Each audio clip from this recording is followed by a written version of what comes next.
Hello everyone. In today's class, we will be learning about cell membrane in details. So before that, let us recall what we have learned in our previous class. Now, as you can see, this is a cell, okay? And let me zoom in. This black line, this represents the cell membrane. So what is the function of a cell membrane? As I told you in our earlier classes, it provides structural protection and it has a function called semi permeability, okay. And apart from this, this has other function which is very much crucial, is called self antigen recognition, okay. So let us come one by one. When I say it provides structural protection, which means, see, every cell has a fluid inside it, which is called cytoplasm, okay. This light green area, this represents cytoplasm, and it has other organelles like nucleus, mitochondria, endoplasmic reticulum, Golgi apparatus, lysosomes, and many other minor organelles, okay. So this cell membrane doesn't allow these organelles to come outside, okay. It is very much important to make to maintain the structural integrity of these organelles and cytoplasm, and the accurate atmosphere inside the cell for the survival of the cell, okay. And when I say semi permeability, it means, see, for cell to survive, it needs to perform certain metabolic functions, for which it needs some components or some elements to come inside the cell, and some elements to exit the cell. So as the cell membrane is semi permeable, which means it allows only the wanted components to go inside the cell. And let me change the color, okay. So it only allows wanted components to go inside the cell and unwanted components to leave the cell. So it is very much important to study about cell membrane in details, okay. And there is one other function which is called self antigen recognition. I will not go into detail because it is not in your syllabus, and it for understanding this you need to have other basic informations that I don't think you have currently, because it is not in your syllabus. If somebody will like to pursue any biotechnology or related courses, they will get it in your bachelor's, okay. So let me give a brief idea, okay. So have you heard about organ transplantation? So suppose there's a person A and a person B, okay. You cannot just simply take an organ from person A and just transplant it to person B without matching the compatibility. There will be something called graft rejection. That means the organ which you have transplanted to from A to B, it will get rejected by the immune system of the person's B, okay. This is because our every cell has certain molecules on their cell surface that are called MHC, major histocompatibility complex. There are two classes, class 1 and class 2, okay. So these MHC are different in every person. Your the MHC on your cell surface will be different from mine, okay. There may be similarities between twin brothers or sisters, okay. There will maybe a very small degree of similarities between parents, okay. So this is very much important in organ transplantation, okay. And this phenomena, or this characteristics of recognizing self antigen and foreign antigen, it is presented by MHC molecules, and which are present on cell membrane of every cell, okay. So this makes it very important to study the cell membrane in detail. So let us look into the zoom section of this cell membrane, okay. Here you can see this is a zoom section of a cell membrane. So let us get into more detailed structure. So here you can see it is a cell membrane, okay. So in cell membrane there are many components, but the major components in a cell membrane, it is called the phospholipid, okay. This look, 1 minute, okay. Let me change the color again. Let me take this, okay. Okay, this, okay, this is called phospholipid, okay. As you can see here. So phospholipid, it is the phospholipid, it is made of phosphate group and lipid, okay. The phosphate group which is attached to a lipid molecule. So before getting let us first we need to know some terms, okay. This is hydrophilic and hydrophobic, okay. What do you mean by hydrophilic and hydrophobic? Let us break this word. So hydrophilic is made of hydro plus philic, and hydrophobic is made of hydro plus phobic, okay. So hydro means water, H2O. Philic means love, okay. So hydrophilic means water loving, okay, and hydrophobic means hating, okay, or hating, or yes, you can say hating.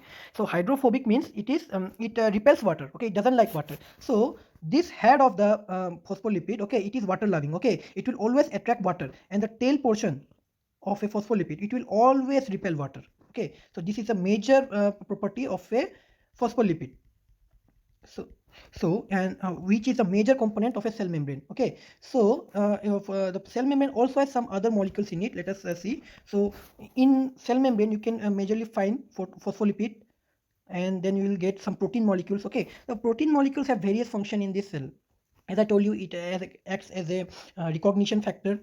It also provide structural integrity to the cell membrane, and it also acts as a, just a minute, transport channel, okay. As I told you, it is semi permeable, and it allows some desired components to come inside, and some unwanted components to leave the cell. So yeah, the protein channels acts as a highway of the cell, okay.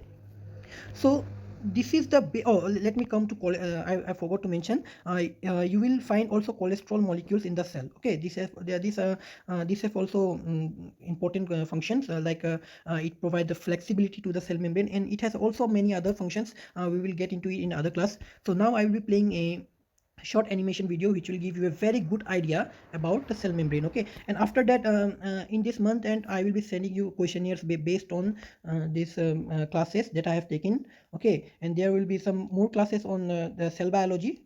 So just go through your books, and you can go through many other videos that are present on YouTube, so it will give you a very good idea. So now I will be playing the animation video. Thank you. The plasma membrane is a biological membrane that separates the interior of a cell from its outside environment. It protects the cell from its external environment, mediates cellular transport, and transmits cellular signals. The cell is represented by a castle. The plasma membrane is the wall that provides structure for the buildings inside the wall, regulates which people leave and enter the castle, and conveys messages to and from neighboring castles. Just as a hole in the wall can be a disaster for a castle, a rupture in the plasma membrane causes the cell to lyse and die. The plasma membrane consists of a phospholipid bilayer, proteins embedded in the phospholipid bilayer, carbohydrates, some attached to proteins forming glycoproteins, others attached to lipids forming glycolipids, cholesterol embedded in the inner part of phospholipid bilayer. A phospholipid is a lipid made of glycerol, two fatty acid tails, and a phosphate-linked head group. Biological membranes usually involve two layers of phospholipids with their tails pointing inward, an arrangement called a phospholipid bilayer. Because the head groups are hydrophilic, so they move towards water outside and inside the cell, while the two tail groups are hydrophobic, so they move away from water towards the center of the bilayer. This phenomenon causes formation of phospholipid bilayer. Proteins are the second major component of plasma membranes. There are two main categories of membrane proteins, integral and peripheral. Integral proteins embedded in the phospholipid bilayer may or may not extend through both layers. Peripheral proteins on the inner or outer surface of the phospholipid bilayer, but not embedded in its hydrophobic core. Carbohydrates are the third major component of plasma membranes. Carbohydrates attach to proteins or lipids on the extracellular side of the membrane, forming glycoproteins and glycolipids. Cholesterol, tucked between the hydrophobic tails of the membrane phospholipids. It helps to minimize the effects of temperature on fluidity. At low temperatures, cholesterol increases fluidity by keeping phospholipids from packing tightly together, while at high temperatures, it actually reduces fluidity.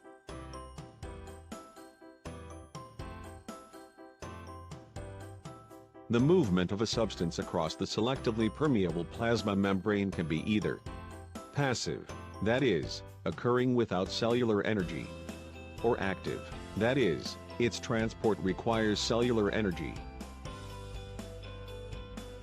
The cell employs a number of transport mechanisms that involve biological membranes. Passive osmosis and diffusion transports gases, such as O2 and CO2, and other small molecules and ions. Transmembrane protein channels and transporters transport small organic molecules such as sugars or amino acids. Endocytosis transports large molecules, or even whole cells, by engulfing them. Exocytosis removes or secretes substances such as hormones or enzymes outside the cell. Every cell in the body has an ID card, represented in cell membrane receptors. These receptors made of proteins or carbohydrates. These receptors help the body to recognize its cells and help hormones and other cells to act on the cell, to produce specific response.